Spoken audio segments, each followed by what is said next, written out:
हरे राम राम राम हरे हरे, हरे कृष्ण कृष्ण कृष्ण हरे हरे. सद्गुरुनाथ महाराज की जय. परमपूज्य सद्गुरू डॉक्टर काकांना साष्टांग दंडवत घालून त्यांच्या श्रीचरणी वंदन करते. माझे श्री गुरु परम आदरणीय डॉक्टर सुनील काकांना व माझी गुरुमाऊली आदरणीय शैला काकूंना वंदन करते. ईश्वररूपी असणारे श्रेष्ठ व ज्येष्ठ श्रोत्यांना व साधकांना वंदन करते. रामकृष्ण हरी. भक्ती म्हणजे वेत्याकडून अद्वैत्याकडचा प्रवास, जीवभावाकडून ब्रह्मभावाकडचा प्रवास. चैतन्याकडे वृत्ती फिरविणे या नाव भक्ती. त्यासाठी काय करावे? संतांनी श्री गुरूंनी शास्त्रांनी सांगितल्याप्रमाणे वागायचे. त्यात शंका कुशंका काढू नये. त्याप्रमाणे विचार करायचा. खूप जणांना वागणे एक वेळचं जमतं, परंतु त्याप्रमाणे आपली बैठक घडी बसवून घेणे तेवढे मात्र कठीण जाते. संसाराचा भवसागर पार करायचा असेल तर आपला पारमार्थिक पूल तयार पाहिजे. संसार करीत असताना आपली कर्तव्य कर्म नीट पार पाडायची आहे. फक्त त्याबद्दल आसक्ती व त्याचे चिंतन होता कामा नये. असा पारमार्थिक पूल प्रत्येकाने बांधावा व त्या पलीकडे जाण्याचा प्रयत्न करावा. श्री गुरु कृपेमुळे हा पारमार्थिक पूल बांधण्यास फार मदत मिळते. काय बरोबर काय चूक हे मनाला कळतं. विवेक हळूहळू जागा होतो. चर्मचक्षु जाऊन ज्ञान चक्षु जागा होतो. श्री गुरु आपल्याला संसारासोबत परमार्थ कसा साधावा हे शिकवतात. संसार दुःखे दुखवला त्रिवेदी तापे पोवला, तोची अधिकारी झाला परमार्थासी. थोडस जरी वैराग्य जोपर्यंत येणार नाही तोपर्यंत ही परमार्थाची वाटचाल योग्यरित्या करता येणार नाही. जयाप्रती तू लपसी तया विश्वे हे दाविसी. ज्ञान चक्षुने अधिष्ठान जाणून घेतल्यावर लक्षात येते की सर्व काही आपल्या आतमध्येच आहे. मायेमुळे जे आहे ते दिसत नाही व जे नाही ते दिसतं. या मायारूपी जाळ्यात आपण गुरफटलो आहोत. त्यातून हा अभ्यास ही साधनाच आपली सुटका करू शकते व हे सर्व श्री गुरु कृपेशिवाय शक्य नाही. त्यांच्या कृपेनेच आपल्याला आत्मज्ञान प्राप्त होऊ शकते. म्हणून नेहमी श्री गुरु आज्ञा पाळावी व नेहमी त्यांच्या संघात व संगतीत राहावे. जय जय रघुवीर समर्थ. रामकृष्ण. नेहमीप्रमाणे या सत्राची सुरुवात आपण गीता पठनाने करूया. आजच्या 17व्या श्लोकाचे पठन कुमारिका उर्मिला आनंद उधळीकर करणार आहे. उर्मिला ही परतवाडा येथील निवासी असून सध्या ती मुंबई येथील विल्सन कॉलेजमध्ये कल्चरल लिटरेचर मध्ये MA करीत आहे. उर्मिला, तुझे मनपूर्वक स्वागत आहे बेटा. तू पठणाला सुरुवात करू शकते. रामकृष्ण हरी.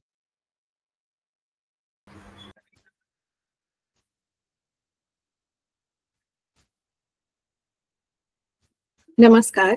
रामकृष्ण हरी. परमपूज्य सद्गुरू डॉक्टर श्रीकृष्ण देशमुख काकांना साष्टांग दंडवत करते. परमपूज्य आचार्य डॉक्टर सुनील आजोबांना साष्टांग नमस्कार करते. आदरणीय शैला आजींना साष्टांग नमस्कार करते. भगवद्गीता आणि उपनिषदांचे पठण करणाऱ्या आदरणीय नीला आजींना साष्टांग वंदन करते. आपण सर्व साधक मंडळींना सादर प्रणाम करते आणि 15व्या अध्यायातील श्लोकांचे पठण सुरू करते. वसुदेव सुतं देवं कंसचाणूरमर्दनं देवकी परमानंदं कृष्णं वंदे जगद्गुरुम्. ओम श्री परमात्मने नमः. अथ 15ोऽध्यायः. श्री भगवानुवाच ऊर्ध्वमूलमधः शाखम् अश्वत्थं प्राहुरव्ययम् छन्दांसि यस्य पर्णानि यस्तं वेद स वेदवित्. अधश्चोर्ध्वं प्रसृतास्तस्य शाखा गुणप्रवृद्धा विषयप्रवालाः. अधश्च मूलान्यनुसन्ततानि कर्मानुबन्धीनि मनुष्यलोके. न रूपमस्येह तथोपलभ्यते नान्तो न चादिर्न च सम्प्रतिष्ठा. अश्वत्थं स्थमेनं सुविरूढमूलम् असङ्गशस्त्रेण दृढेन चित्वा ततः पदं तत्परिमार्गितव्यं यस्मिन् गता न निवर्तन्ति भूयः तमेव चाद्यं पुरुषं प्रपत्ते यत प्रवृत्ति प्रसृता पुराणी निर्मानमोहाजितसङ्गदोषा अध्यात्मनित्या विनिवृत्तकामाः द्वन्द्वैर्विमुक्ता सुखदुःखसंज्ञैर्गच्छन्त्यमूढा पदमव्ययं तत् न तद्भासयते सूर्यो न शशाङ्को न पावकः यद्गत्वा न निवर्तन्ते तद्धाम परमं मम ममैवांशो जीवलोके जीवभूतः सनातनः मनःषष्ठानीन्द्रियाणि प्रकृतिस्थानि कर्षति शरीरं यदवाप्नोति यच्चापि उत्क्रामतीश्वरः गृहीत्वैतानि संयाति वायुर्गन्धानि वाशयात् श्रोत्रं चक्षुः स्पर्शनं च रसनं घ्राणमेव च अधिष्ठाय मनश्चायं विषयानुपसेवते उत्क्रामन्तं स्थितं वापि भुञ्जानं वा गुणान्वितं विमूढानानुपश्यन्ति पश्यन्ति ज्ञानचक्षुषः यतन्तो योगिनश्चैनं पश्यन्त्यात्मन्यवस्थितं यतन्तोऽप्यकृतात्मानो नैनं पश्यन्त्यचेतसः यदादित्यगतं तेजो जगद्भासयतेऽखिलं यच्चन्द्रमसि यच्चाग्नौ तत्तेजो विद्धि मामकम् गामाविश्य च भूतानि धारयाम्यहमोजसा पुष्णामि चौषधी सर्वा सोमो भूत्वा रसात्मकः अहं वैश्वानरो भूत्वा प्राणिनां देहमाश्रितः प्राणापानसमायुक्तः पचाम्यन्नं चतुर्विधम् सर्वस्य चाहं हृदि सन्निविष्टो मतः स्मृतिर्ज्ञानमपोहनं च वेदैश्च सर्वैरहमेव वेद्यो वेदान्तकृद्वेदविदेव चाहम् द्वाविमौ पुरुषौ लोके क्षरश्चाक्षर एव च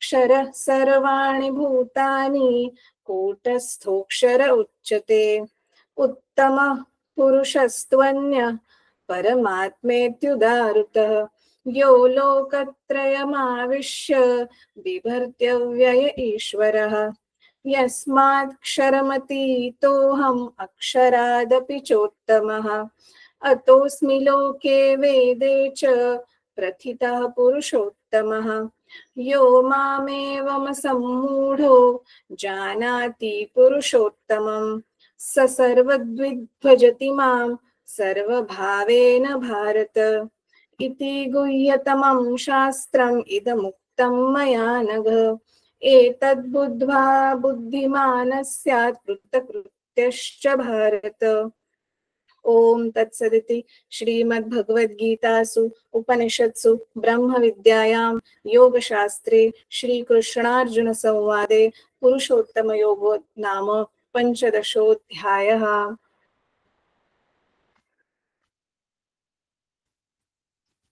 खूप छान उर्मिला, अतिशय शुद्ध व गोड आवाजात पठन केले. तुझे खूप खूप अभिनंदन. रामकृष्ण हरी बेटा. रामकृष्ण हरी. मागील गुरुवारी जयश्रीताई पाटणकर यांनी केलेल्या 16व्या श्लोकाच्या चिंतनाचा थोडक्यात आढावा घेऊया. शर पुरुष आहे तो जीव आणि अक्षर पुरुष आहे त्याला ईश्वर असे म्हणतात आणि उत्तम पुरुष आहे त्याला ब्रह्म असं म्हणतात. कुटस्थ चैतन्य म्हणजे आत्मा असा अर्थ इथे न घेता ईश्वर असा घ्यावा. जेव्हा मुक्ती नावाची नवरी माळ घेऊन उभी राहिली तेव्हा तिने जीव नावाचा व ईश्वर नावाच्या पुरुषाकडे पाहिले. तिला ते माळ घालण्यायोग्य वाटले नाही.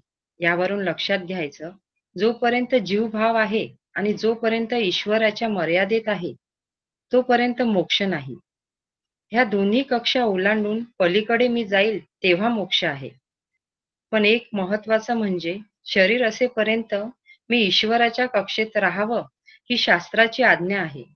मग ब्रह्मरूप जो आहे तो उत्तम पुरुष, जगत सापेक्ष ईश्वर, देह सापेक्ष जीव या दोन्ही उपाधीतून निघाले की ब्रह्म यालाच उत्तम पुरुष म्हटले आहे. त्या ब्रह्मतत्वाचा मला अनुभव घ्यायचा आहे. तो अनुभव श्री गुरु कृपेमुळेच मिळतो, हे सर्वात महत्वाचे. रामकृष्ण हरी. आजच्या 17व्या श्लोकाचे निरूपण करण्यासाठी लाभलेले वक्ते पंकजदादा देशपांडे. त्यांचा मी थोडक्यात परिचय करून देते. पंकजदादा हे यवतमाळ येथील रहिवासी आहेत. ते संगणक क्षेत्रातील व्यवसायात कार्यान्वित आहे. ऑक्टोबर 2021 मध्ये पंकजदादा व त्यांची सौभाग्यवती सौ रश्मिताई देशपांडे यांना मुरगुड येथे डॉक्टर काकांनी अनुग्रह देऊन उपकृत केले. त्यानंतर आदरणीय आचार्य डॉक्टर श्री सुनील काका व शैला काकू यांनी त्यांच्या अभ्यासाची सोय करून दिली. त्यांच्या मार्गदर्शनाखाली श्रीमद दासबोध ग्रंथाचा अभ्यास त्यांनी केला आणि युवा मनोबोध अभ्यास वर्गाचे दोघे मिळून संचालन करतात. पंकजदादाला मी विनंती करते की त्यांनी आपल्या चिंतनाला सुरुवात करावी. रामकृष्ण. रामकृष्ण हरी. हरे राम राम राम हरे हरे, हरे कृष्ण कृष्ण कृष्ण हरे हरे. गोपाल कृष्ण भगवान की जय. वसुदेव सुतं देवं कंसचाणूरमर्दनं देवकी परमानंदं कृष्णं वंदे जगद्गुरु. सदाशिवसमारंभां शंकराचार्यमध्यमाम् अस्मदाचार्यपर्यन्तां वंदे गुरुपरंपरां. वंदे गुरुपरंपरां.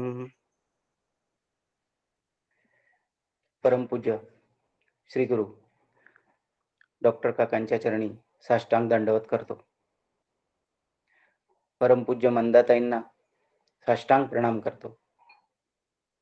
आदरणीय आचार्य सुनील काका आणि गुरुमाऊली शैला काकू यांनाही दंडवत करतो. आणि आजचे सगळे श्रोते, आपण जगदीश मूर्ती, आपणा सर्वांना सुद्धा वंदन करतो. सर्वप्रथम आज जिनी अध्यायाचे पठन केले अशी कुमारी उर्मिला उर्फ मनू, आम्ही तिला मनूच म्हणतो, हिचे खूप खूप कौतुक करतो आणि अभिनंदन करतो. तिने छान अध्याय म्हटला याच्या प्रत्यर्थ तिचं कौतुक करतो. ती माझी सख्खी भाचीच आहे, त्याच्यामुळे मी जरा जास्त कौतुक करणार आहे आज. आणि अभिनंदन याच्यासाठी करतो की तिला अध्यायाचे पठन म्हणा किंवा पाठांतर किंवा काही श्लोकांचे पाठांतर हे लहानपणापासूनच येत होतं, पण त्याला 4 चांद जे लागले ते खऱ्या अर्थाने आज लागले असं मला तिला सांगायचं आहे. कारण एखादी पेंटिंग छान असतेच, पण ती छान पेंटिंग तेव्हाच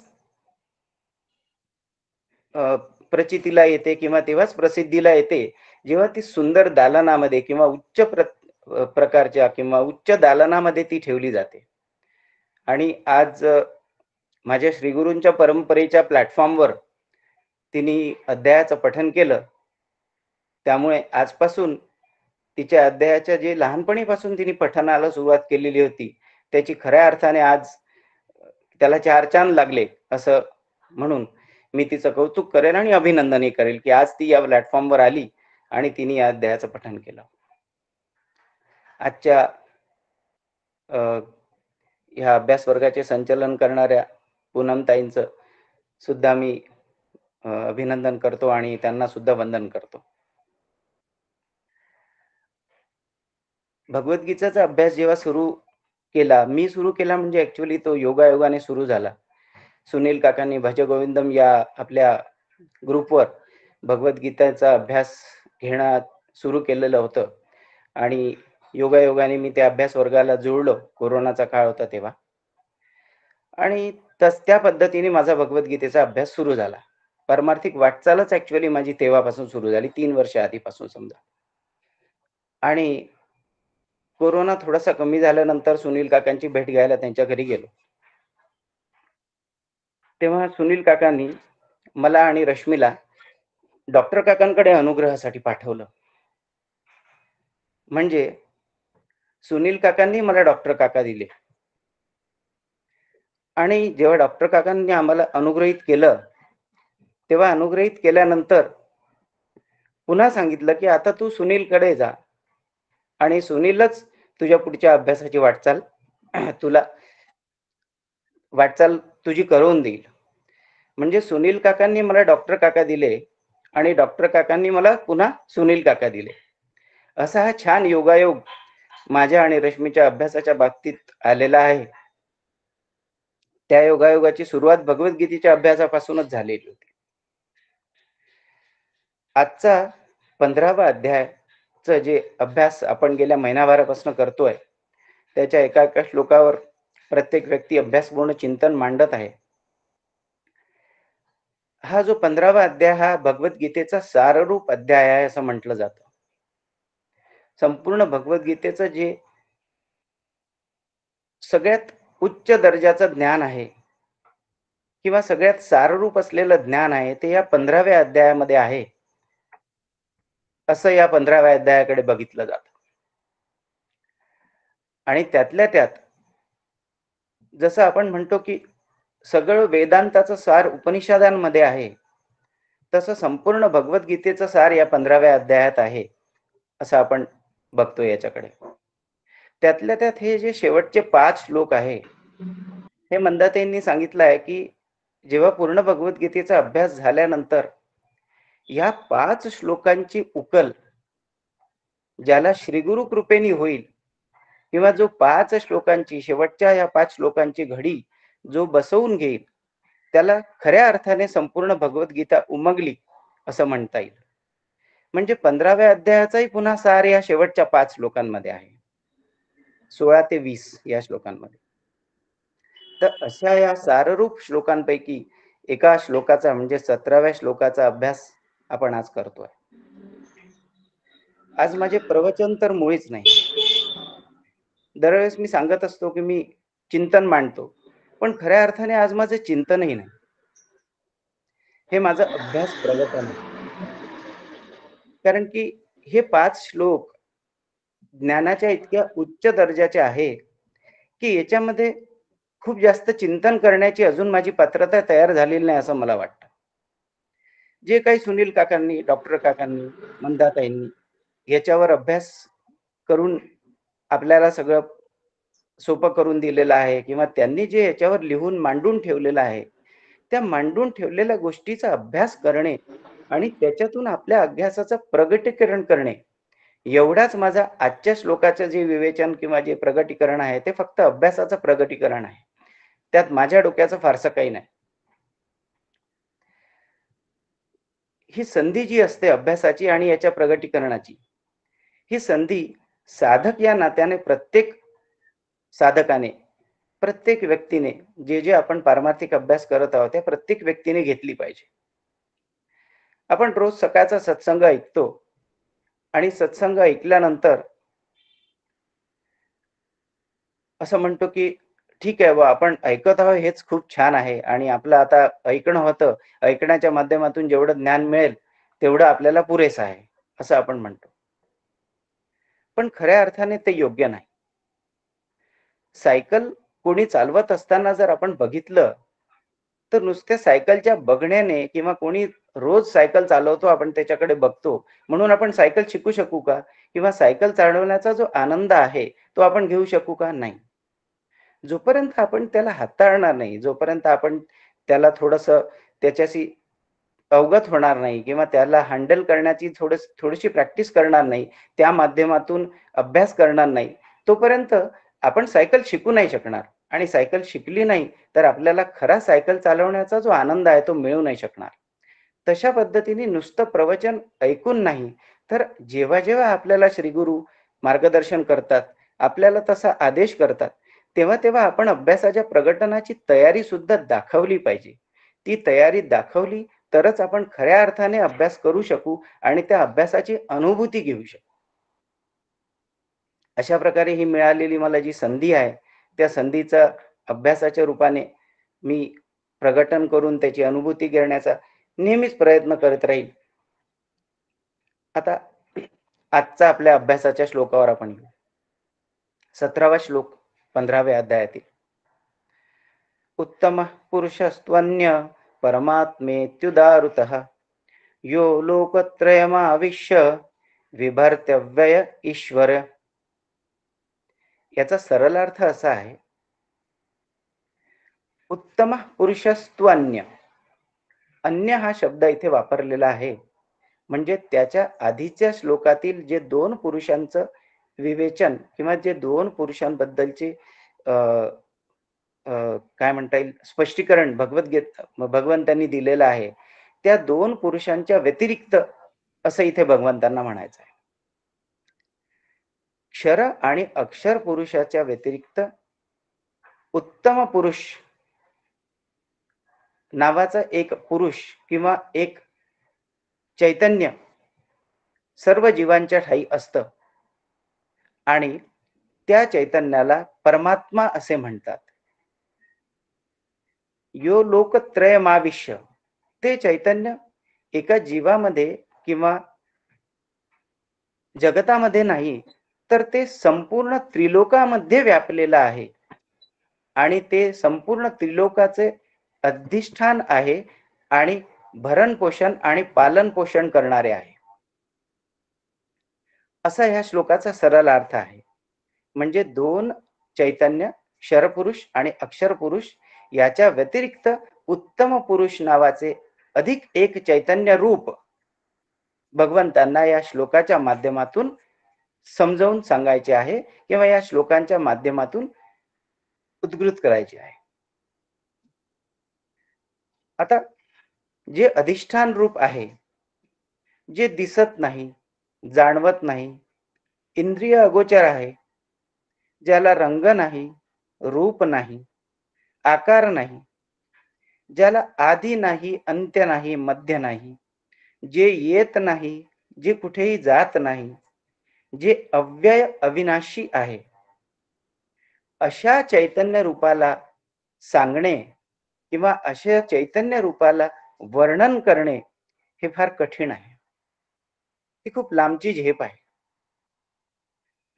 आणि म्हणून आपण ह्या अव्यय अविनाशी अव्यक्त अधिष्ठान रूपी चैतन्याचं जेव्हा वर्णन करतो, तेव्हा आपल्याला 2 पावलं मागे यावं लागतं. जेव्हा आपल्याला झेप घ्यायची असते तेव्हा आपण 2 पावलं मागे येतो आणि मागे येऊन त्या मागच्या श्लोकाचा म्हणा किंवा मागच्या भूमीचा आधार घेतो. तसं आपण थोडस मागच्या श्लोकाचा आधार घेऊन पुढे जाऊया. एका छोट्याशा किस्स्यानी किंवा उदाहरणाने सुरुवात करतो, म्हणजे आपल्याला क्षर अक्षर आणि उत्तम पुरुषाची बैठक साधारण रूपी बसायला सोपं जाईल. एकदा एका नवीन हॉस्पिटलचं काम सुरू होतं, तिथे गेलो माझ्या कॉम्प्युटरच्या कामानिमित्त. तिथे त्या हॉस्पिटलचा मोठा बोर्ड बसवणं सुरू होतं.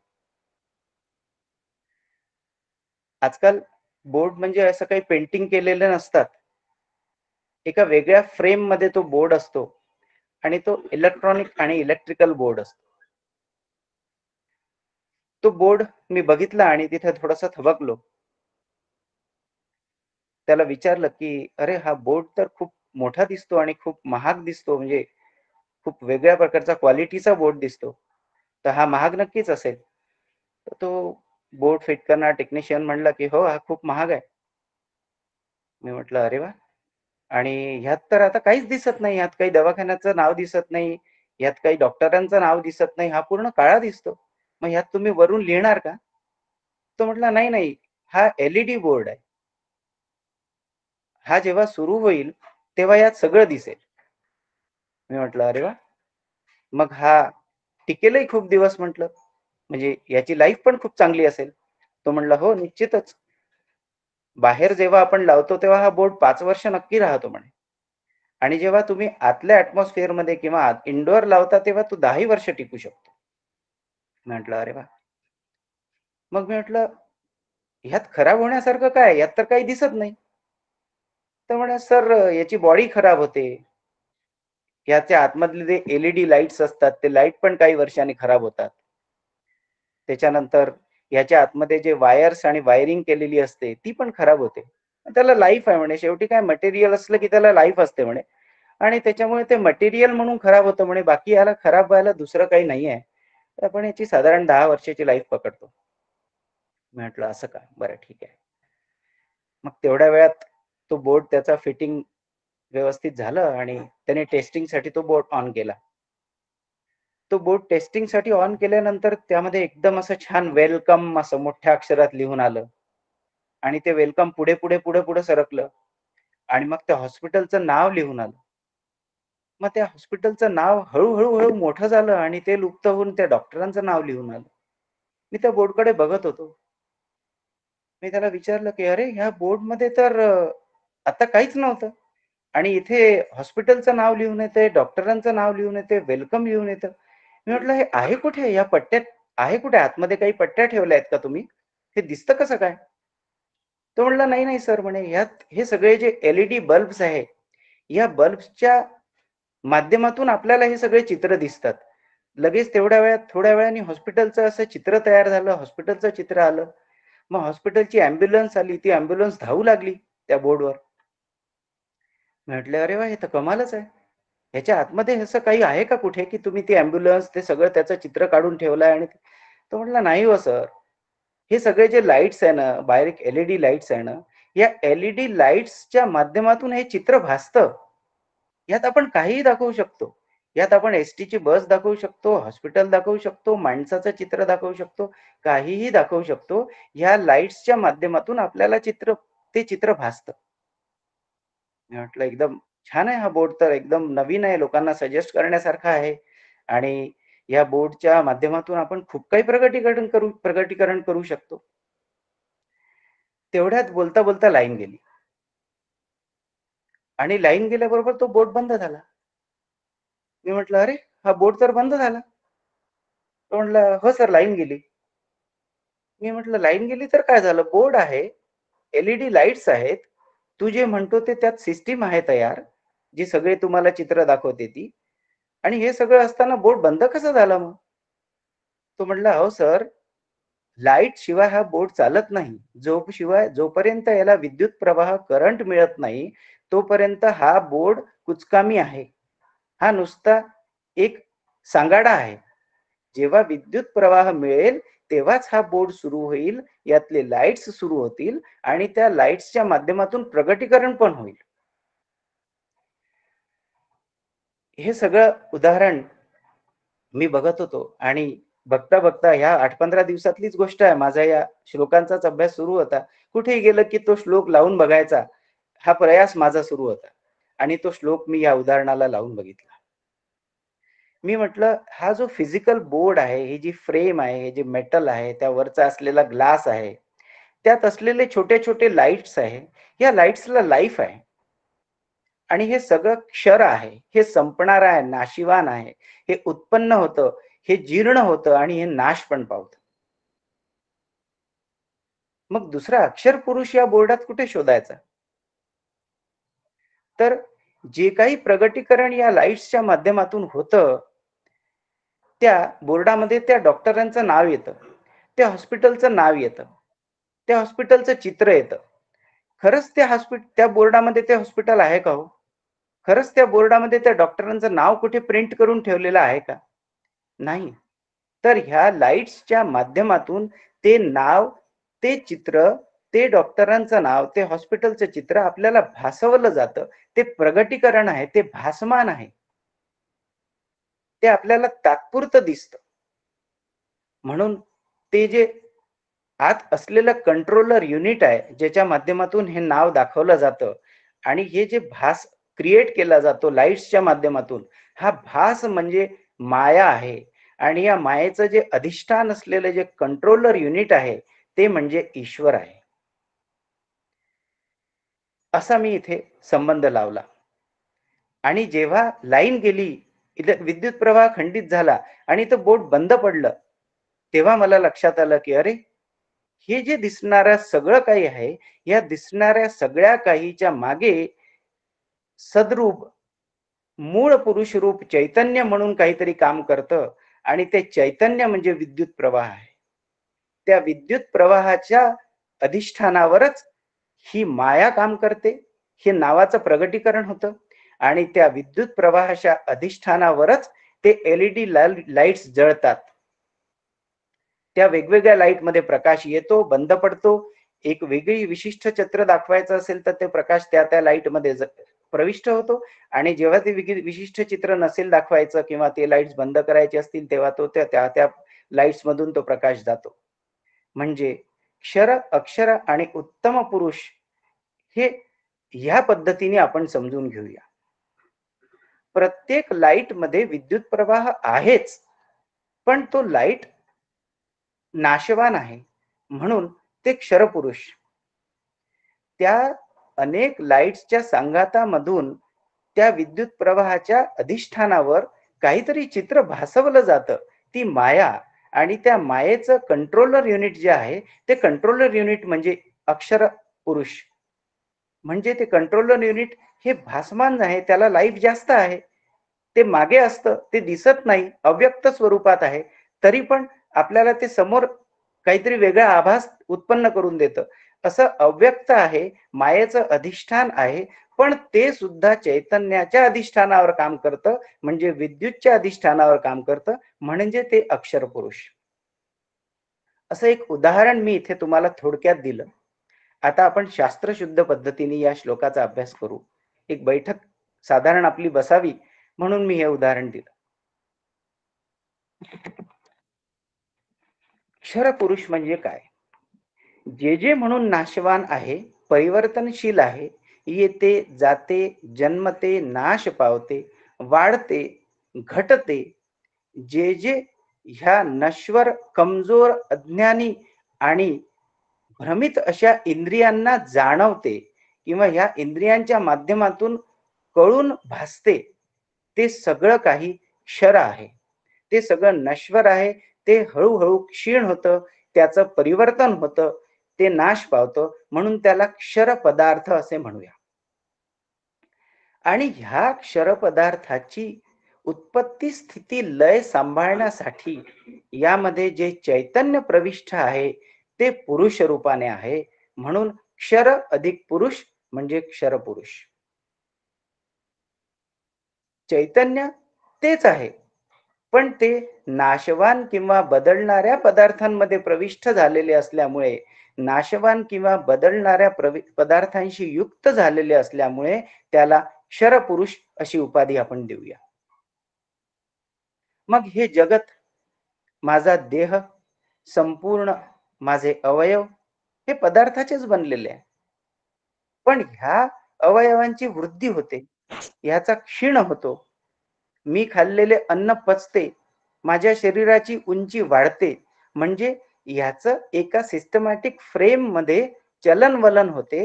हे चलनवलन करण्यासाठी जे चैतन्य या पदार्थामध्ये प्रविष्ट झालेले आहे, ते चैतन्य हे मूळ चैतन्य आहे, म्हणजे ते पुरुष रूप चैतन्य आहे.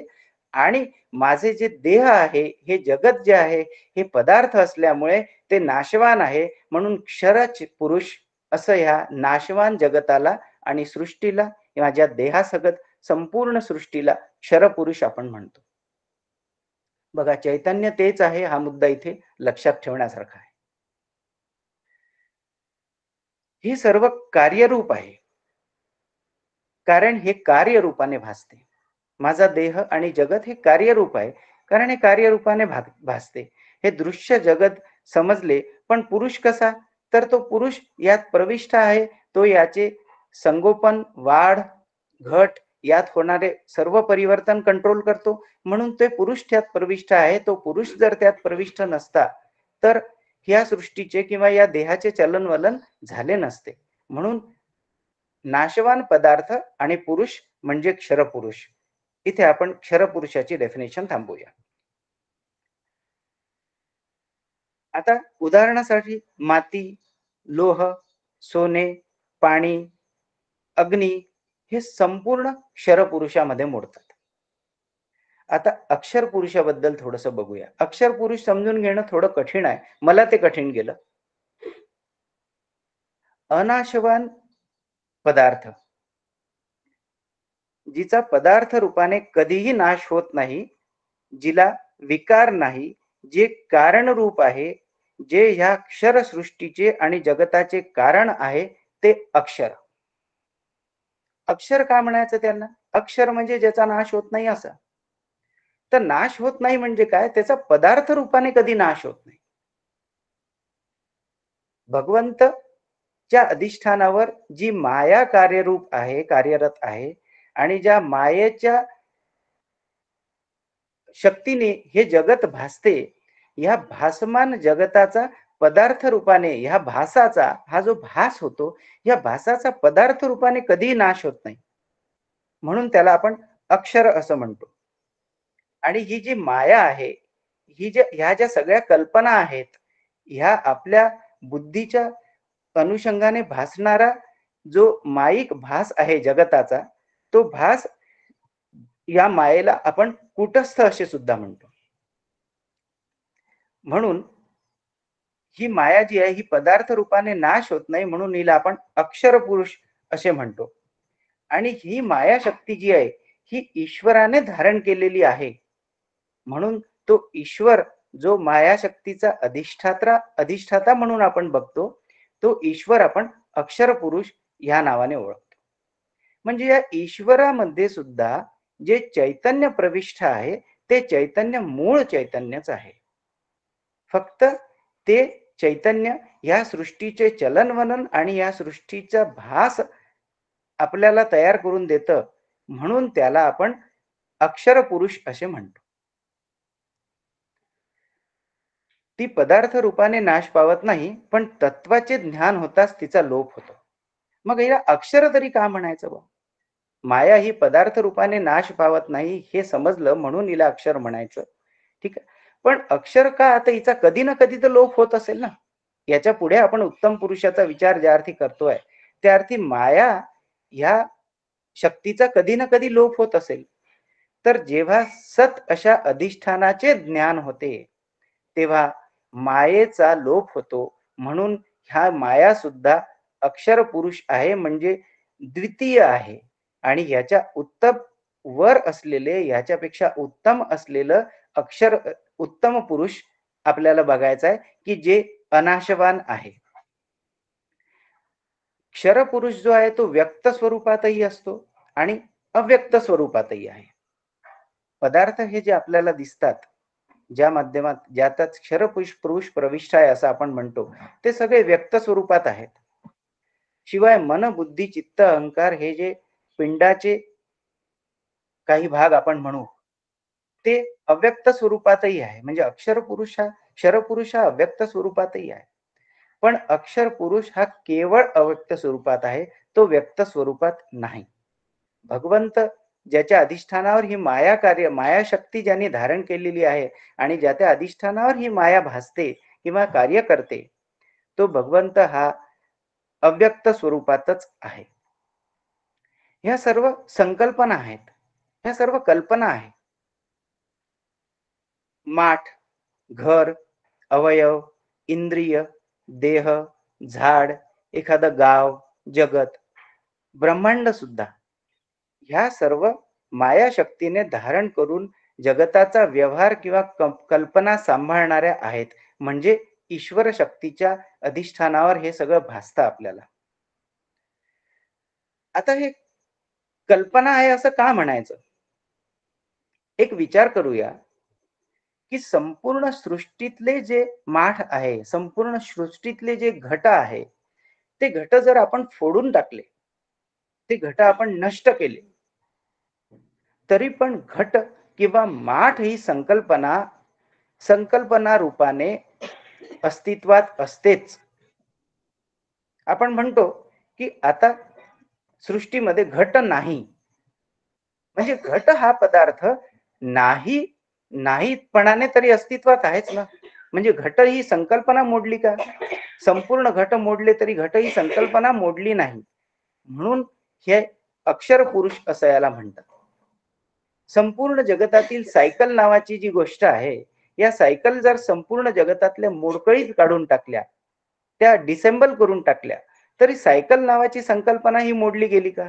नाही. कल्पना मोडली जात नाही, संकल्पना मोडली जात नाही. ती मुळात असतच नाही, पण ती भासते. आपण जेव्हा एक सांगात तयार करतो, 4-5 वस्तूंचा जेव्हा आपण एक जोड तयार करतो, तेव्हा त्या जोडाला आपण सायकल असं नाव देतो. मुळात सायकल ही वस्तू अस्तित्वातच नाही. तुम्ही सायकलवर किंवा तुम्ही माठ किंवा घट आहे, त्या घटावर तुम्ही कुठेही बोट ठेवा. समजा तुम्हाला म्हटलं की हा घट दाखवा, तर तुम्ही म्हटला की हा घट आहे, दुरून दाखवला. मी म्हणेल नाही, तुम्ही जवळ येऊन दाखवा. तुम्ही एखाद्या त्याच्या जो घट आहे संपूर्ण, त्या घटावर कुठेतरी बोट ठेवून दाखवाल की हा बघा घट. तर तुम्ही जिथे जिथे बोट ठेवता, तो घट नसून ती मातीच आहे. तुम्ही घटाच्या गोलाकार भागावर बोट ठेवाल, तुम्ही त्या घटाची जी मुख आहे त्या मुखावर बोट ठेवा किंवा घटाच्या बुडावर बोट ठेवा. कुठेही बोट ठेवलं तरी घट दाखवताना तुम्हाला घट दाखवताच येणार नाही. तुम्ही मातीचाच निर्देश करू शकाल, तुम्ही मातीलाच स्पर्श करून दाखवू शकाल. म्हणजे मुळात घट नावाची वस्तू अस्तित्वात नाही. जे काही आहे ते माती आहे, जे काही आहे ते अधिष्ठान आहे आणि त्या अधिष्ठानावर तो आकार भासतो आहे, म्हणून आपण त्याला घट म्हणतो. सुराई असेल, एखादा मातीचा भांड असेल, एखादा मातीचा तवा तयार केलेला असेल, सगळ्या गोष्टीला तुम्ही जेव्हा बोट लावून दाखवाल तेव्हा ती मातीच असेल. म्हणून अक्षर पुरुष म्हणजे माया आहे, म्हणजे कुटस्थ ईश्वराने धारण केलेली ती शक्ती आहे. आता कुटस्थ या शब्दाचाही आपण अर्थ एका थोड्या याच्यात लक्षात घेऊ.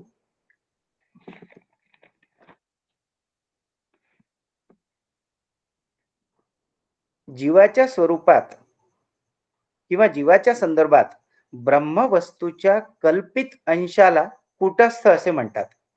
शास्त्रीय व्याख्या जशीच्या तशीच सांगावी लागते. माझ्या मनाचं काही सांगता येत नाही, त्याच्यामुळे मला बघूनच सांगावं लागतं. जीवाच्या संदर्भामध्ये ब्रह्मवस्तूच्या कल्पित, बघा कल्पित अंश आहे तो, तो अंश नाहीच आहे, ती ब्रह्मवस्तूच आहे, मुळात ब्रह्मवस्तू आहे. जीवाच्या संदर्भामध्ये ब्रह्मवस्तूच्या कल्पित अंशाला कूटस्थ असे म्हणतात. कूटस्थ हे निरुपाधिक आहे, कारण ब्रह्म निरुपाधिक आहे. ब्रह्माचा अंश जर म्हटला आपण, कल्पित जरी म्हटलं तरी अंश जर बाहेर काढला तर तो निरुपाधिकच असणार आहे. पण जेव्हा त्याला माया ही उपाधी लागते आणि ती उपाधी धारण करणारा जो कोणी असतो, तेव्हा त्याला ईश्वर असे म्हटले जाते. म्हणून कूटस्थ म्हणजे ईश्वर असं आपण म्हणतो. ही झाली अक्षर पुरुषाची थोडक्यात व्याख्या. आता आपण पुढे चालूया. तत्वाचे ज्ञान होताच माया किंवा माया जी आहे ती लोप पावते. हे आपण आत्ताच उदाहरणावरून बघितलं की जेव्हा आपल्याला दिसेल की जेव्हा आपण घटाकडे बघतो आणि घटाला बोट लावून स्पर्श करतो, तेव्हा जिथे जिथे घट आहे तिथे तिथे ते घट नसून मातीच आहे, अधिष्ठान आहे, हे जेव्हा आपल्याला कळतं तेव्हा ते घट नसून माती आहे. म्हणजे घट या संकल्पनेचा, घट या मायेचा तिथे लोप पावतो. म्हणजे तत्वाचे ज्ञान होतात अक्षर पुरुषाचा सुद्धा लय होतो. म्हणून अक्षर पुरुष जो आहे तो सुद्धा उत्तम पुरुष नाही. मग याच्या वर नश्वर आहे, याच्या वर जे आहे ते अधिष्ठान रूप जे आहे ते उत्तम पुरुष आहे. आणि ते उत्तम पुरुष काय हे समजून घेणे, जाणून घेणे आणि त्याची अनुभूती प्राप्त करणे किंवा त्याचा अनुभव घेणे, हेच संपूर्ण वेदांताचे आणि संपूर्ण भगवद्गीतेचे प्रयोजन आहे. म्हणून 15व्या अध्यायाला एवढं महत्व आहे आणि म्हणून 15व्या अध्यायातील या 5 श्लोकांना एवढं महत्व आहे. थोडक्यात पुन्हा सोपं करून घेऊया. पदार्थ रूपाने जे जे आहे त्याची स्थिती सांभाळणे म्हणजे क्षर पदार्थाची स्थिती सांभाळणारा त्यात जे चैतन्य आहे ते क्षर पदार्थ प्लस चैतन्य म्हणजे क्षर पुरुष हे व्यक्त स्वरूपात असतं. कल्पना रूपी भ्रम जो विचारांच्या स्वरूपात असतो, ती कल्पना जीची अधिष्ठात्री शक्ती आहे ती माया म्हणजे अक्षर पुरुष. कल्पनेची जी अधिष्ठात्री शक्ती आहे ती माया म्हणजे अक्षर पुरुष. मग सृष्टीमध्ये ती आहे की नाही? माझ्या शरीरामध्ये माझं जे नाशवान पदार्थिक शरीर आहे त्या शरीरामध्ये चैतन्य आहे की नाही? आहे. कारण त्या चैतन्याच्या अधिष्ठानावरच माझ्या शरीराचा सांभाळ होतो आहे. म्हणजे माझ्यामध्ये क्षर पुरुष आहे, पुरुष चैतन्य आहे. कल्पना ही माझ्या बुद्धीचाही भाग आहे आणि जगतामध्ये सुद्धा कल्पनेच्या रूपात आपल्याला जगत भासते. म्हणजे जगतामध्ये आणि माझ्यामध्ये अक्षर पुरुष सुद्धा आहे. अक्षर पुरुषाचे अधिष्ठान सुद्धा माझ्यामध्ये आणि जगतामध्ये दोन्हीकडे आहे.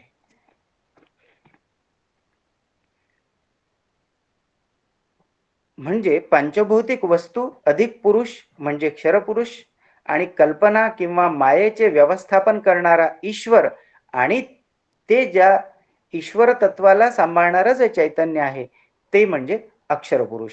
अशा क्षर आणि अक्षराची आपण डेफिनेशन बघितल्या. दोन्ही गोष्टीमध्ये क्षर आणि अक्षर पुरुषामध्ये एक वस्तू कॉमन आहे ती म्हणजे चैतन्य.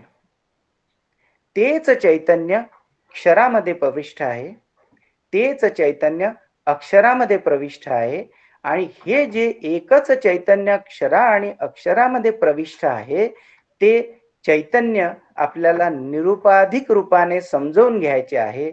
म्हणजे अयुक्त रूपाने समजून घ्यायचे आहे, अव्यक्त रूपाने मूळ रूपाने समजून घ्यायचे आहे. हेच या श्लोकाचे प्रयोजन आहे. जेव्हा ते चैतन्य कशाशी तरी युक्त होते तेव्हा त्याला आपण पुरुष असं नाव देतो. पदार्थाशी युक्त होते तेव्हा अक्षर पुरुष, मायेशी युक्त असते किंवा मायेचा सांभाळ करते तेव्हा अक्षर पुरुष. मग असे जे चैतन्य आहे तेव्हा ते चैतन्य आपल्याला जेव्हा मूळ रूपात समजून घ्यायचे असते ते मूळ रूपात समजून घेणे म्हणजे उत्तम पुरुषाला समजून घेणे होय. आता उत्तम पुरुष जर समजून घ्यायचा तर आपण थोडक्यात त्याच्याबद्दल बघूया की उत्तम पुरुष कसा समजून घ्यायचा. उत्तम पुरुष म्हणजे काय?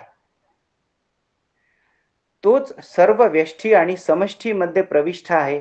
मान्य आहे आपल्याला. आपण आत्ताच बघितलं क्षर अक्षर दोन्ही ठिकाणी तेच चैतन्य प्रविष्ट आहे.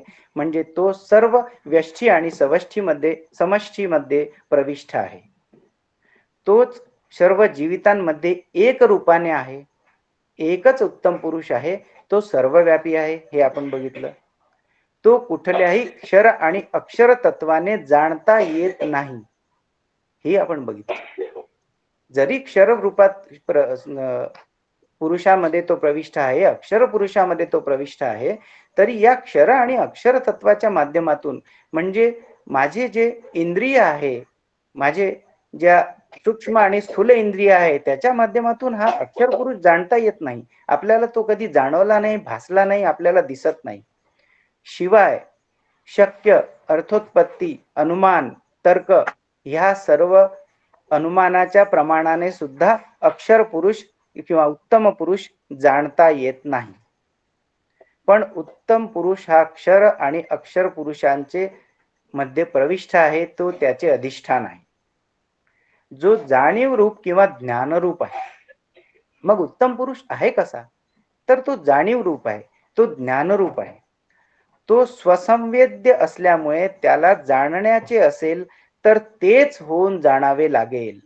बघा उत्तम पुरुषाबद्दलच थोडं जवळ आपण त्याचा जाण्याचा प्रयत्न करतोय.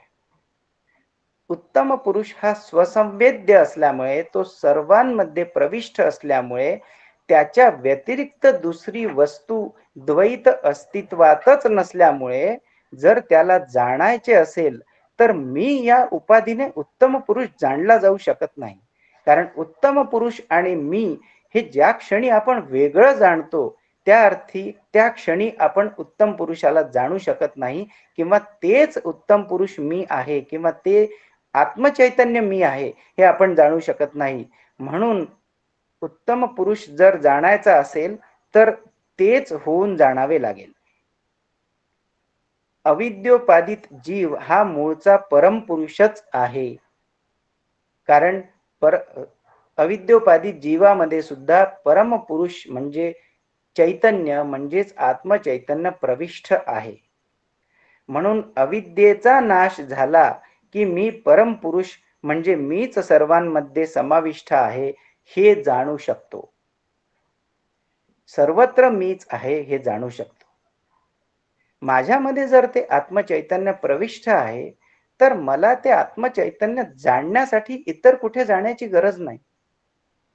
पण ते आत्मचैतन्य जर जाणायचे असेल तर मी ही पदार्थ रूपी वस्तू हा जो देह आहे आणि माया रूपी जो मी नावाची कल्पित वस्तू आपण मानतो किंवा आपण जी घट्ट धरून ठेवलेली आहे तिचा जेव्हा आपण लय करू तेव्हाच आपण उत्तम पुरुष म्हणजे असलेले जे अधिष्ठान आहे ते जाणू शकू.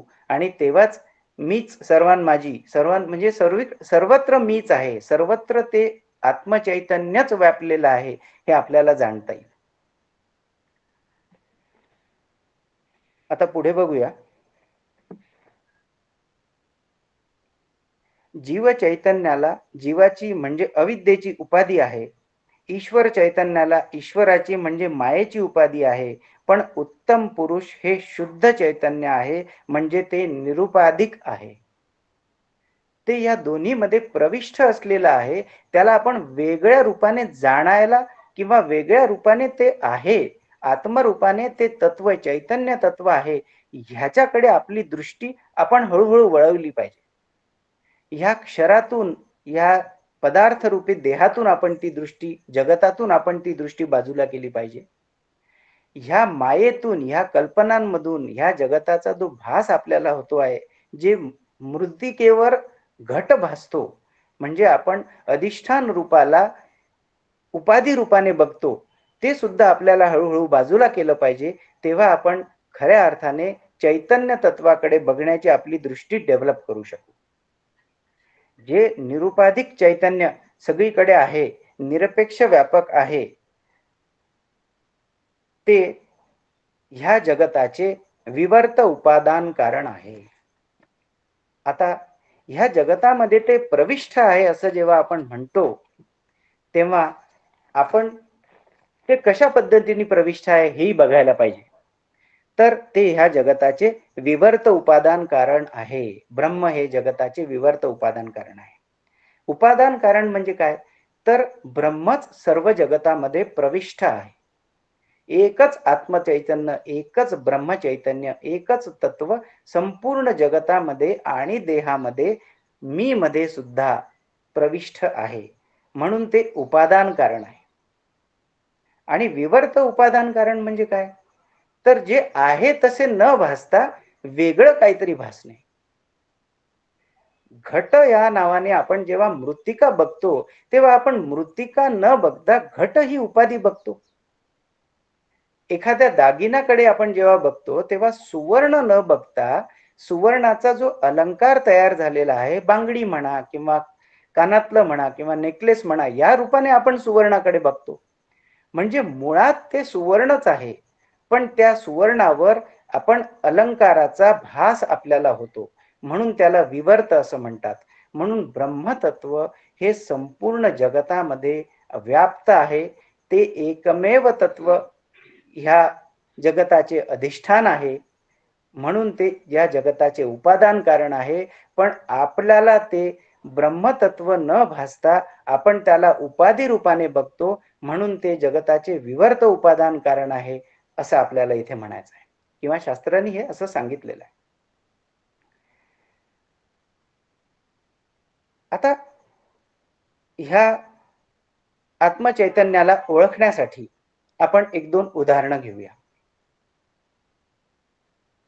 हे आत्मचैतन्य सृष्टीमध्ये सर्वत्र प्रविष्ट आहे. ते सृष्टीचे चलनवलन आणि भरण पोषण करते असं आपण इथे जाणलेलं आहे. मग आता हे आत्मचैतन्य बघायचं तर बघायचं कसं, याची दृष्टी आपल्याला थोडी डेव्हलप करायला लागेल आणि ती डेव्हलप करण्याच्या दृष्टीने आपण उदाहरणं घेऊया. आत्मचैतन्य असं सांगता येत नाही. नाथ महाराजांचं एक भजन आहे, ओंकार स्वरूपा सद्गुरु समर्था, ते स्वप्रकाश रूपा नेणे वेद असं सुद्धा म्हटलेलं आहे त्या भजनामध्ये. म्हणजे आत्मचैतन्य रूप जे आहे ते स्वप्रकाश स्वयंप्रकाशित आहे आणि त्यांना वेदाने सुद्धा जाणलं जाऊ शकत नाही किंवा वेद सुद्धा त्याला जाणू शकत नाही. मग त्याला जाणायचं तर कसं, तर त्याला जाण्यासाठी मी आहे किंवा मीच ते आत्मचैतन्य आहे ही अनुभूती केवळ आपल्याला घेता येते. तेव्हाच आपण परमपुरुषाला जाणू शकू, म्हणजे उत्तम पुरुषाला जाणू शकू, जो आपल्याच आत आहे किंवा किंबहुना आपणच उत्तम पुरुष आहोत. भगवंताला उत्तम पुरुष म्हणणं किंवा भगवंताला क्षरपुरुष म्हणणं, तो उत्तम आहे हे तर आपण जाणतोच हो. पण परमार्थाचा आणि भगवद्गीतेचा आणि वेदांताचा खरं प्रयोजन हे आहे की तो उत्तम पुरुष मी आहे हे जाणलं पाहिजे आणि हे जाणण्यासाठीचा हा सगळा अट्टहास आहे. एक दोन उदाहरण आपण बघूया. समुद्राचे उदाहरण आपण घेऊ. समुद्रावर येणारी प्रत्येक लाट ही क्षरपुरुष आपण जाणूया. जो पूर्ण मोठा अफाट असा व्यापक समुद्र आहे, तो समुद्र आपण अक्षर पुरुष म्हणून जाणूया.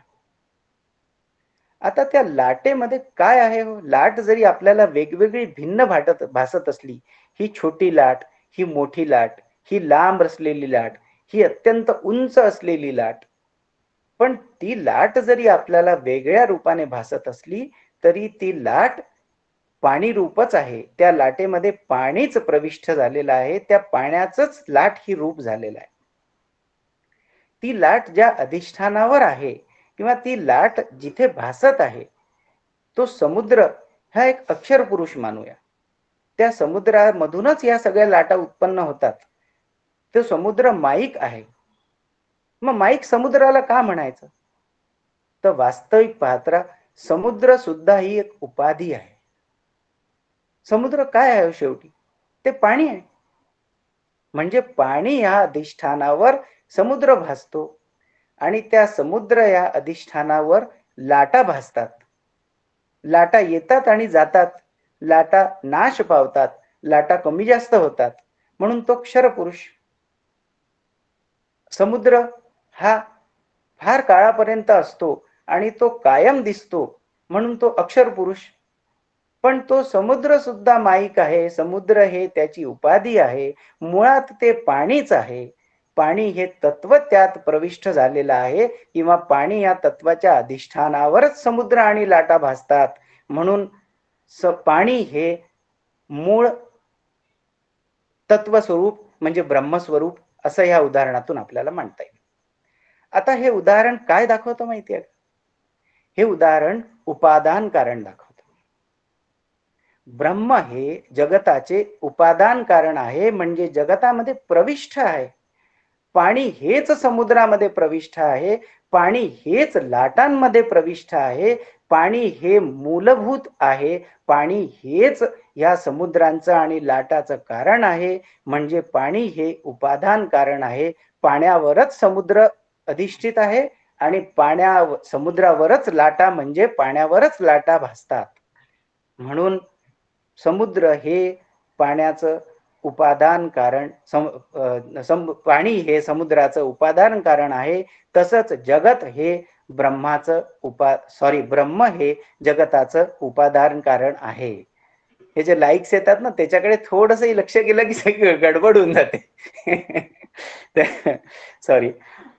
आता विवर्त कारण कसं हे बघूया आपण. एक 2-4 मिनिट लेट होऊ शकतं, काय कारण खूप विषय कठीण आहे. मी त्याचा खूप अभ्यास केलाय आणि त्या माध्यमातून मला ते समजून दिल्याशिवाय माझं स्वतःचंही समाधान होणार नाही आणि मला ते ठसणार नाही, मला पक्क नाही होणार. एक 2-4 मिनिट जास्त होऊ शकतात. आता जगत हे सृष्टीचे विवर्त कारण आहे हे आपल्याला बघायचं आहे. ते कसं आपण बघूया. आपण मगाशी सुरुवातीला ते इलेक्ट्रिक बोर्ड जो आहे ना, एलईडी बोर्ड ज्याच्यावर लाईट्स असतात आणि त्याच्यात सगळे नावं वगैरे भासतात, ते आपण कारण बघूया. आता मुळात ते लाईट्स म्हणजे पदार्थ रूप आहे. त्या लाईट्स मध्ये दिसणारे जे नावं आहेत किंवा ते जे हॉस्पिटलचं चित्र आहे किंवा ते ॲम्ब्युलन्स जातानाचं चित्र आहे, हे सगळं त्यात नाहीच मुळात.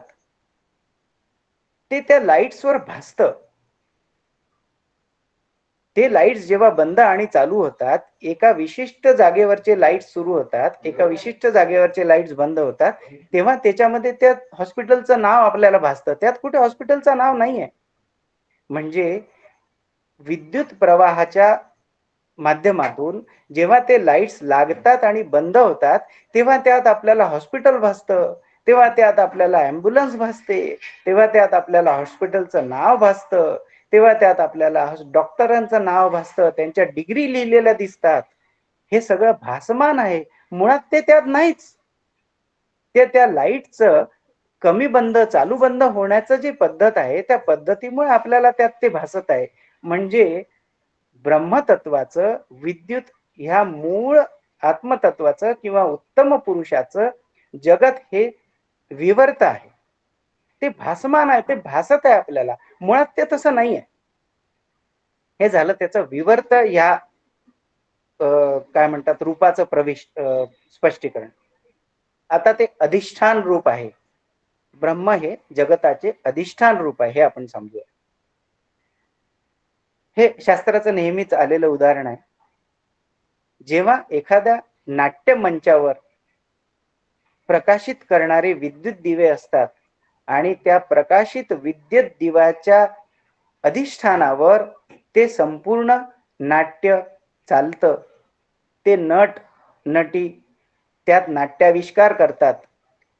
त्यात ते नाटक पूर्ण कंप्लीट चालतं. त्यातले जे काही हालचाली आहेत, त्यातले जे काही कथानक आहेत, त्यातले जे काही नाट्य संगीत आहे, ते सगळं त्या विद्युत प्रकाशाच्या अधिष्ठानावर चालतं. त्या विद्युत प्रकाशाच्या अधिष्ठानामुळेच आपल्याला दिसतं सुद्धा. आणि जेव्हा ते नाट्य तिथे संपतं, जेव्हा ते नाटक जे आहे त्याचा तो अंक संपतो किंवा ते नाटक बंद होतं, तेव्हा ते नाटक संपल्यानंतर सगळे जरी आपापले घरी गेले, तरी विद्युत प्रकाशामध्ये आता ते नाट्य किंवा नाटक किंवा तो अंक सुरू नाही, हे आपल्याला दिसतं. तर हे जे अधिष्ठान रूप असलेला जो विद्युत दिवे आहेत किंवा जो प्रकाश आहे, तो प्रकाश म्हणजे आत्मचैतन्य आहे. त्या आत्मचैतन्याच्या अधिष्ठानावर आपल्याला हे संपूर्ण जगत दिसतं आणि भासतं. जेव्हा तो जगताचा भास किंवा पूर्ण पदार्थ रूप सृष्टी लय होईल, नाश पावेल, तेव्हा सुद्धा ती सृष्टी आता नाही किंवा ते घट आता नाही किंवा ह्या जगतामध्ये तयार झालेली एखादी वस्तू किंवा उपाधी आता नाही. ती नाही रूपाने जे ज्ञान होते, ते ज्ञान सुद्धा चैतन्याच्या अधिष्ठानावर होते. जसं ते नाटक संपलेलं आहे, बंद आहे किंवा आता नाट्य सुरू नाही, हे ज्ञान जसं त्या प्रकाशाच्या अधिष्ठानावर होतं, तेव्हा जी सृष्टी आणि जगत जेव्हा नसेल, तेव्हा नाही रूपाचे ज्ञान सुद्धा ज्या चैतन्याच्या अधिष्ठानावर होतं, ते अधिष्ठान रूप चैतन्य म्हणजे उत्तम पुरुष होय. उपादान कारण आहे समुद्र, लाटा, ह्या सर्वांमध्ये पाणी जसे प्रविष्ट आहे, तसे ब्रह्मचैतन्य किंवा आत्मचैतन्य हे परमपुरुष हे सृष्टीचे उपादान कारण आहे, ते आपल्याला जाणायला लागेल. ते विवर्त आहे म्हणजे जसे आहे तसे न भासता वेगळ्या स्वरूपाने भासते, म्हणून ते विवर्त आहे. आणि ते अधिष्ठान आहे कारण त्याच्या अधिष्ठानावरच आपल्याला जगत भासते. त्या प्रकाशामध्ये आत्मचैतन्याच्या प्रकाशामध्ये जगत दिसते. हे आपल्याला ह्या 3 उदाहरणांच्या माध्यमातून समजलं. आपण थोडं जवळ येतोय उत्तम पुरुषाच्या म्हणजे आत्मचैतन्याच्या. आता एक शास्त्रातलं उदाहरण जे मंदाताईंनी दिलेलं आहे ते आपण बघूया. मंद अंधुक प्रकाशामध्ये रात्री जेव्हा एखादा वाटसरू प्रवास करत असतो, तेव्हा मी थोडं फास्ट करतो, तेव्हा त्या खोडावर एखादं खोड असतं झाडाचं आणि त्या खोडावर त्याला विविध भास होतात. त्याला तिथे भूत असल्याचं वाटतं किंवा त्याला तिथे चोर असल्याचं वाटतं. एखाद्या वाटसरूचं मन अगदी शुद्ध असेल तर त्याला असं वाटतं की हाही दुसरा वाटसरूच असेल. एखादा वाटसरू एखाद्या मित्राची जर खूप वाट बघत असेल तर त्याला असं वाटतं की अरे माझा मित्र आला का. एखादा वाटसरू जर घाबरलेला असेल तर त्याला असं वाटतं की अरे जंगलामध्ये हे श्वापद तर नाही, मला खाणार तर नाही.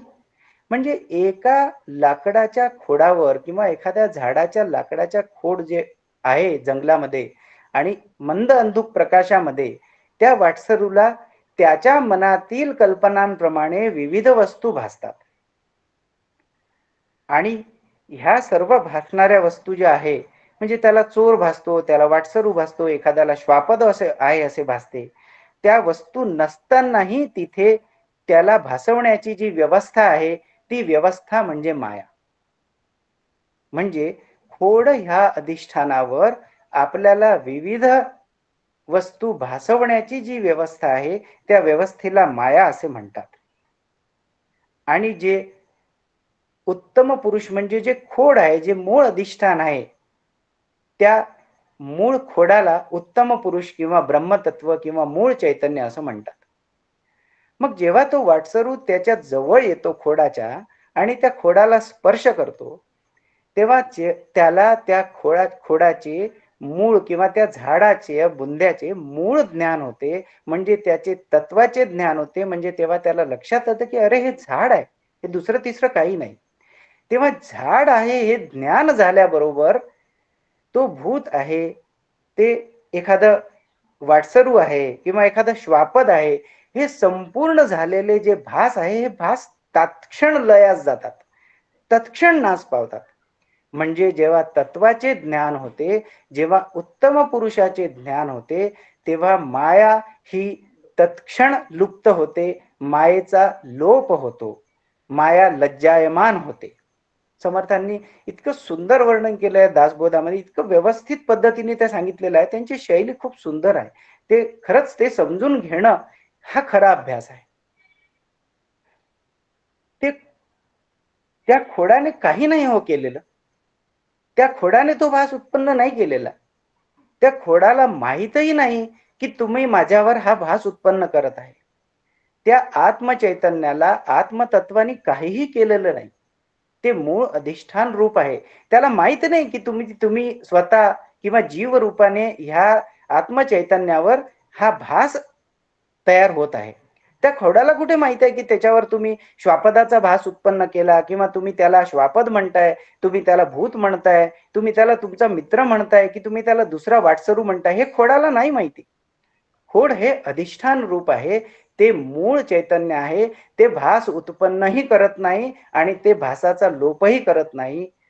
जेव्हा ते निरुपाधिक आहे, जेव्हा जीव ही संकल्पना आपण ग्राह्य धरतो किंवा जीव या संकल्पनेमध्ये जेव्हा आपण उतरतो तेव्हा त्या खोडावर, त्या उत्तम पुरुषावर आपले हे विविध भास आपण घट्ट करतो. म्हणजे मायेला आपण त्याच्यावर उपाधी रूपाने लादतो.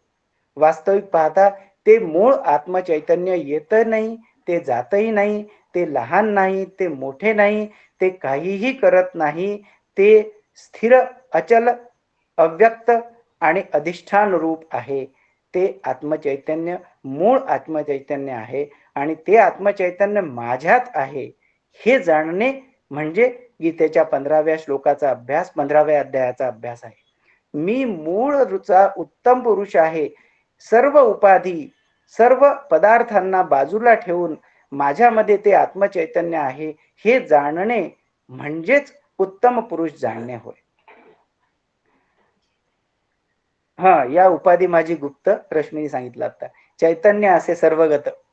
म्हणजे हे जाणण्याचे जे प्रयोजन आहे ना, ते प्रयोजन खरे वेदांताच्या अभ्यासाचे प्रयोजन आहे. आणि या अधिष्ठान रूपी खोडाचे जेव्हा ज्ञान होते तेव्हा त्यावर उत्पन्न होणारे सर्व भ्रम म्हणजे मायेचा तत्क्षण लोप पावतो. माया नाहीशी होते, माया झाली लज्जायमान. ही कारणरूप माया मुळी नाहीच. ही माया जी आहे ना, ही कारणरूप आहे जी जगताची, ती मुळी नाहीच, ती भासमान आहे. आता मग मी कोण आहे ह्याचा जर विचार केला, मी म्हणजे उत्तम पुरुष आहे हे जर जाणायचं असेल, तर आपण खऱ्या अर्थाने जेव्हा त्या उत्तम पुरुषाला जाणायला येऊ, तेव्हा आपल्याला काय करावं लागेल? उच्च ज्ञान, आपल्याला स्वतःचं उत्तम पुरुषाचं ज्ञान जर घ्यायचं असेल तर काय करावं लागेल? तर मी या उपाधीमध्ये प्रविष्ट असलेलं जे आत्मचैतन्य आहे, तेव्हा ते जे आत्मचैतन्य मी या उपाधीच्या बाहेर जेव्हा आपण काढू ना, तेव्हा ते उत्तम पुरुष आहे हे असे आपण जाणू शकू. आता हे कसं करता येईल? याच्यासाठी आपण 2 उदाहरणं बघूया. एक, जेव्हा एका लोट्यामध्ये जल भरलेलं असतं आणि त्या समुद्रातनं तो लोटा बुडवून घेतला आणि त्या समुद्रातलं जे जल आहे ते जेव्हा लोट्यामध्ये येतं, तेव्हा ते लोट्याचा आकार घेतं किंवा ते आपण घटाचा आकार घेतं असं म्हणू. पण त्या घटातल्या आकारामध्ये समुद्राचे पाणी म्हणजे आत्मचैतन्यच मूळ रूपाने प्रविष्ट आहे, हे जाणायचं असेल तर कसं जाणायचं? तर जेव्हा आपण त्या घट या उपाधीचा बाध करू किंवा त्या उपाधीचा नाश करू, नाश नाही करायचा, आपल्याला बाध करायचा आहे.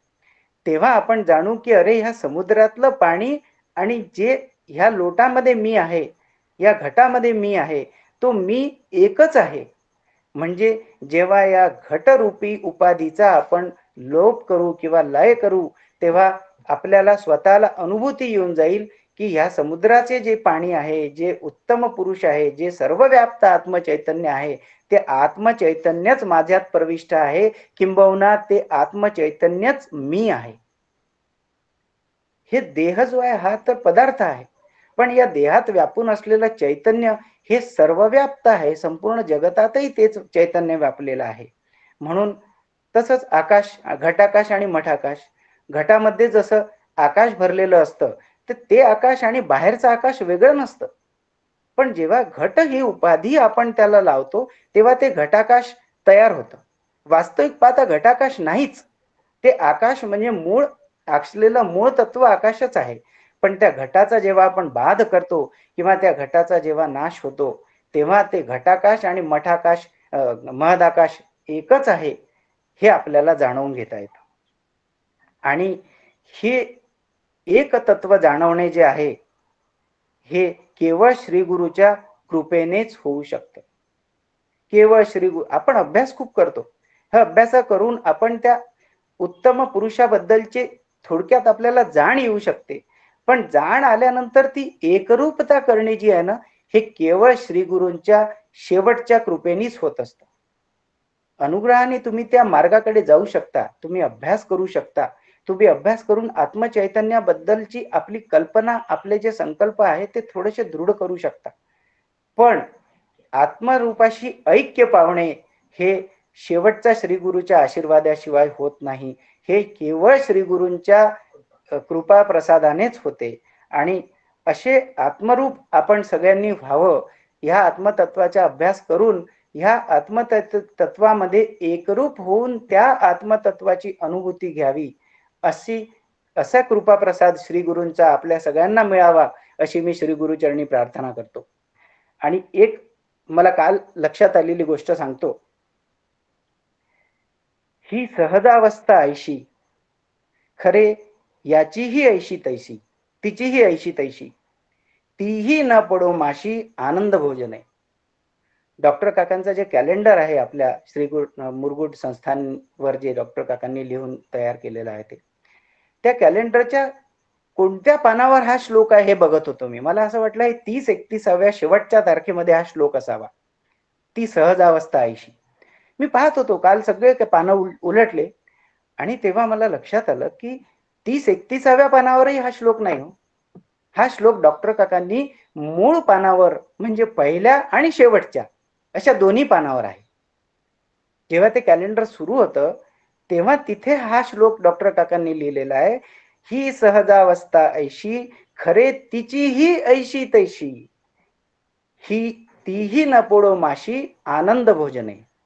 म्हणजे क्षर आणि अक्षर पुरुषाच्या अतीत उत्तम पुरुषाची काय उंची आहे, हे डॉक्टर काकांनी इथे या श्लोकामध्ये लिहिलेलं आहे. आणि ते कुठल्याही तारखेत नाही आहे, म्हणजे ते प्रगतीची वाटचाल नाही हो, ते मूळ रूप मी आहे हे जाणून घेणे, हे एकमेव ह्या संपूर्ण जीवत्वाचं, ह्या संपूर्ण जीवनाचं, ह्या संपूर्ण अभ्यासाचं, ह्या संपूर्ण वेदांचं, हे संपूर्ण वेदांचं आणि माझ्या जीवनाचं एकमेव उद्दिष्ट ते आहे. म्हणून काकांनी त्याला कुठल्याही तारखेवर नाही लिहिलं, ते प्रगतीच्या आराखड्यात नाहीच. ते प्रथम आणि अंतिम कर्तव्य आहे, ते प्रथम आणि अंतिम उद्दिष्ट आहे. सहजावस्थेच्या पलीकडे जेव्हा आपण जाऊ तेव्हा आत्मतत्वाची प्राप्ती आहे. म्हणजे किती पुढेचा प्रवास आपल्याला करायचा आहे हे आपल्याला या श्लोकातून खऱ्या अर्थाने उत्तम पुरुषाचे दर्शन काकांनी घडवलेले आहे, केवळ एका श्लोकाच्या माध्यमातून.